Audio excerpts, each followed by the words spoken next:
Ծննդոց, գլուխ 18 Տերը երևաց Աբրահամին Մամբրեի կաղնիների մեջ, երբ օրվա տաք ժամանակ նա նստել էր վրանի դռանը։ Նա իր աչքերը վեր բարձրացրեց և նայեց, ահա 3 մարդիկ կանգնել էին իր մոտ։ Երբ տեսավ, վրանի մուտքի մոտից ընդառաջ վազեց նրանց, մինչև գետին խոնարհվեց և ասաց. Տեր, եթե շնորհ գտա քո առաջ, մի անտեսիր քո ծառային, աղաչում եմ քեզ։ Թող մի քիչ ջուր բերեն, լվացեք ձեր ոտքերը և հանգստացեք ծառի տակ։ Եվ ես մի պատառ հաց բերեմ և զորացրեք ձեր սրտերը, հետո կգնաք, որովհետև դրա համար եք եկել ձեր ծառայի մոտ։ Նրան ասացին. արա այնպես, ինչպես ասացիր։ Աբրահամը շտապեց վրանը Սառայի մոտ և ասաց.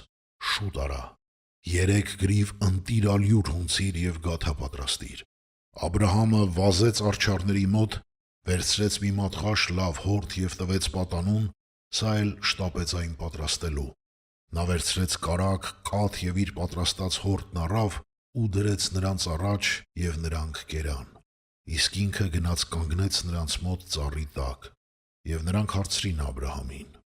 Ո՞ւր է քո կին Սառան։ Նա պատասխանեց. ահա վրանում է։ Եվ ասաց. եկող տարի դարձյալ կգամ քեզ մոտ, և ահա քո կինը Սառան մի որդի կունենա։ Սառան լսում էր վրանի մուտքի մոտ, որի ետևում էր ինքը։ Աբրահամն ու Սառան ծերացած էին և օրերն անցկացրած։ Սառայի համար դադարել էր կանանց սովորական վիճակի մեջ լինելը։ Սառան ծիծաղեց իր մտքում և ասաց. պառավելուցս հետո եմ զվարճություն ունենալու, և իմ տերն էլ ծերացել է։ Տերն ասաց Աբրահամին. Սառան ինչու ծիծաղեց ասելով.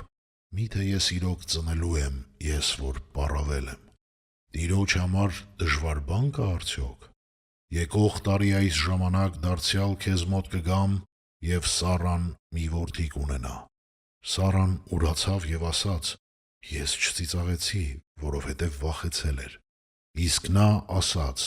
ոչ, ծիծաղեցիր։ Մարդիկ վեր կացան այդ տեղից և ուղղվեցին դեպի Սոդոմ։ Աբրահամը գնաց նրանց հետ, որ ճանապարհ դնի նրանց։ Տերն ասաց.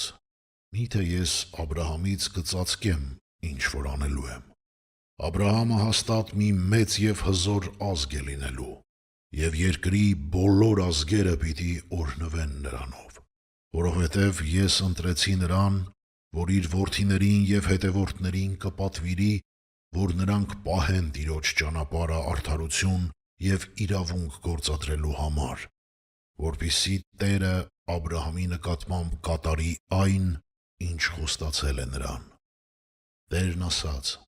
քանի որ Սոդոմացիների և Գոմորացիների աղաղակը մեծացել է, և նրանց մեղքն էլ խիստ ծանրացավ, ուստի իջնեմ և տեսնեմ, թե ինձ հասած աղաղակը համապատասխանում է նրանց կատարածին, թե ոչ, որպեսզի գիտենամ։ Դուրս գալով այնտեղից, այդ մարդիկ գնացին դեպի Սոդոմ։ Իսկ Աբրահամը դեռ կանգնած էր Տիրոջ առաջ։ Աբրահամը մոտեցավ և ասաց. միթե ամբարիշտի հետ արդարին ես կորստյան մատնելու։ Գուցե այդ քաղաքում 50 արդար կա։ Միթե նրանց էլ կորստյան ես մատնելու և այդ տեղը չես խնայելու այդտեղ գտնվող 50 արդարի համար։ Քավ լիցի քեզ այդպիսի բան անելը, որ արդարին ամբարիշտի հետ մերձնես, և արդարն ամբարիշտի պես լինի, քավ լիցի քեզ։ Միթե ամբողջ աշխարհի դատավորը արդարություն չի անի։ Տերն ասաց. եթե Սոդոմում, այդ քաղաքում 50 արդար գտնեմ, ամբողջ տարածքը կխնայեմ նրանց համար։ Աբրահամը պատասխանեց ասելով. ահա հիմա սկսեցի խոսել Տիրոջ հետ, ես որ հող եմ ու մոխիր։ Գուցե 50 արդարից 5-ը պակաս լինի, այդ 5-ի համար ամբողջ քաղաքը կկործանես։ Տերն ասաց. չեմ կործանի, եթե այնտեղ 45-ը գտնեմ։ Դարձյալ խոսեց նրա հետ և ասաց. գուցե այնտեղ 40-ը գտնվեն։ Նա ասաց. այդ 40-ի համար էլ չեմ անի։ Աբրահամն ասաց. Տերը թող չբարկանա, եթե խոսեմ։ Գուցե այնտեղ 30-ը գտնվեն։ Տերն ասաց. Եթե այնտեղ 30 արդար էլ գտնեմ, չեմ անի։ Աբրահամն ասաց. ահա սկսեցի խոսել Տիրոջ հետ, գուցե այնտեղ 20-ը գտնվեն։ Տերն ասաց.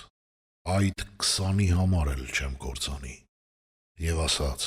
Տերը թող չբարկանա, եթե այս անգամ էլ խոսեմ, գուցե այնտեղ 10-ը գտնվեն։ Տերն ասաց. այդ 10-ի համար էլ չեմ կործանի։ Եվ Տերը գնաց, երբ որ Աբրահամի հետ խոսելը վերջացրեց, իսկ Աբրահամը վերադարձավ իր բնակության տեղը։